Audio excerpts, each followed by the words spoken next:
Another beautiful Vientiane afternoon. We're here in the capital of Laos to see what there is to be seen. Now, Laos is a country of about 8 million people. That is half of Metro Bangkok, give or take. And Vientiane is only 800,000 people. So it's small, and by Asian capital standards, quite small. But it's a very cool place. It's got a great vibe. Because it's small, it feels very chill and very easy, very simple and very nice. So on this trip, we will see a number of places. We'll see Victory Monument, which is behind me. We'll see Buddha Park, which is 200 Buddha sculptures made in the 1950s. We'll see the Golden Temple, which has a lot of golden paint. And we'll see the People's Republic Army Military Museum. Although we kind of got a short visit because I think it was closed. So, quick update on Vientiane in Laos.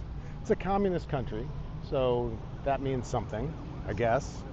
It's been in a planned economy since 1950s, and it's only been open to the world since 1990.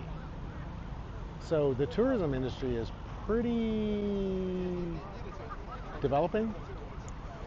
They started a stock exchange in 2011, so that's when they really opened up to the rest of the world.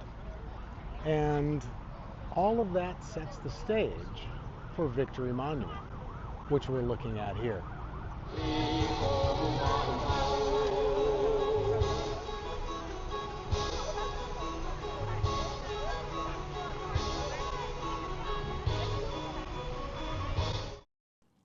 Its official name means Victory Gate, and it was completed in 1968 to celebrate the independence from French occupation.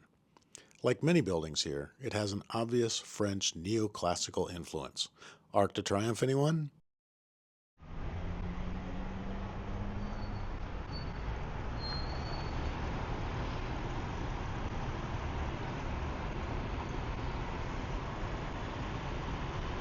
Kind of the Champs-Élysées of Vientiane, I guess, but with their own particular twist on it. The Laotian twist? Instead of a flat top, there are 5 small towers that represent the 5 Buddhist principles of flexibility, honesty, honor, prosperity, and my personal favorite, thoughtful amiability. At 55 meters tall, it's among the taller structures in Vientiane, and the view from the top is outstanding. It really gives a sense of the town. And here's a funny side note. According to Wikipedia, at least, in the 1950s, the USA donated money and materials to help the Royal Laotian government build an airport. Spoiler alert, they spent it all on this thing, earning it the nickname the Vertical Runway. Jumping into a car for a quick trip east-southeast of Vientiane proper, we head out to one of the more singular and decidedly plural attractions in the area. So welcome to Buddha Park. Got up early this morning, drove out to this place, Buddha Park. It's probably apparent why they call it that. There are over 200 Buddha statues here. And the guy that made this happen started in the 1950s and built up this place. He was said to be described variously in internet research as a mystic or a shaman. He believed in tenets of Buddhism and in Hinduism. And so there are Buddhas and Vishnu statues, other Hindu statues. He certainly believed in what he was doing. So he apparently was here until the 70s, adding on to this wonderful park. And then, given how things were going in Laos at the time, as you might imagine if you are a student of history, he decided that he wanted to be somewhere else. He went across that Mekong River, which is right there. and started building another one of these in Thailand. And I'm told that you can actually see from the other one, there's a tall enough tower that you can climb up and see some of the towers here. So he obviously was not one to give up easily. So these things are quite intricate. And for concrete construction, it's kind of amazing. Obviously, he's using concrete that's a little more plastic than the one on your sidewalk. And it'd be interesting to look into the techniques that he used.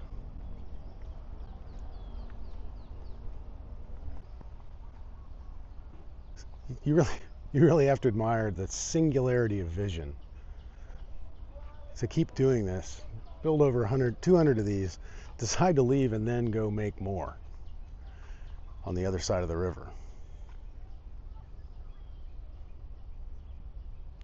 There's a lot to be said for passion. It's impossible not to be impressed with the effort required to create such a beatific space. And on a morning like this, the quiet, the birds chirping, and the scenery combine to reinforce the contemplative power of this garden. It made me, at least, consider the power of Hinduism, Buddhism, individual dedication, and as they say, the sheer force of will needed to create such a reverential and inspiring sanctuary. Honestly, I could, and low-key did, sit here for quite a long time, lost in thought and personal reflection, before finally moving on. Next stop, the Golden Temple. It's the national symbol of Laos, a large gold Buddhist stupa, which is said to have originally contained the actual breastbone of the Buddha. Look at the history of this place, and it's hard not to think of the ship of Theseus and Theseus's paradox. Specifically, is a thing still the same thing after having all its original components replaced over time? Sadly, this part of the world, like most parts of the world, has seen a history of tumult and war. The original stupa was built in the 3rd century BC. It was rebuilt in the 13th century as a Khmer temple, and then over time fell into ruin. It was rebuilt 300 years later by the Lao king in 1566 and was allegedly covered in real gold at the time, which was said to be plundered repeatedly by foreign powers in various conflicts. Stick with me here, camera guy. The stupa was destroyed in the Thai invasion of 1828, rebuilt in the 1900s, then rebuilt in the 1930s. Then it was heavily damaged in the Franco-Thai War, and it was finally, after World War II ended, rebuilt. That's 5 re's for those of you keeping score at home. These days, it looks marvelous. The pinnacle remains real gold leaf. The rest is radiant gold paint, and though it's fair to say it's not the same metaphorical ship that set sail 2,300 years ago, it still offers an impressive journey. Speaking of conflicts, our next stop is the Laos Royal Military Museum. I was captivated by the marching soldiers depicted in statues, meant to showcase the support from so many parts of Lao society, all of them marching forward together. This MiG-21 is a post-war survivor from a troubled and tumultuous era. The Russian-built fighters were the tip of the Lao and Vietnamese spears in the 1960s and 70s during the height of the Cold War and the ideological struggle that was central to it. No judgment from me on this. Suffice it to say that while Americans called it the Vietnam War, everyone over here called it the American War. And that offers a jumping-off point for individual reflection. Discuss. Machines of war are fascinating to view, especially in times of lesser conflict.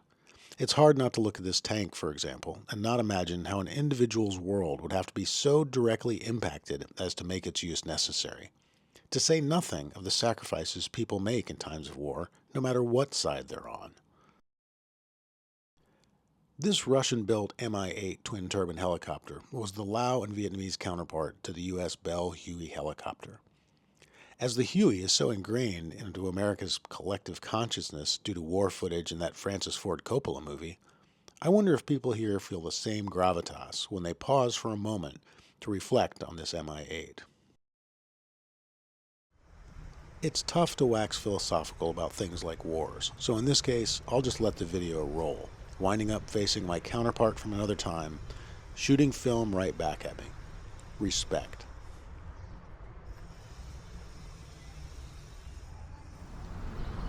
All right, so I promised you a bonus, and here it is. We are going to the Parkson Mall. Now, if you know anything about Asian culture, you know malls are a big deal.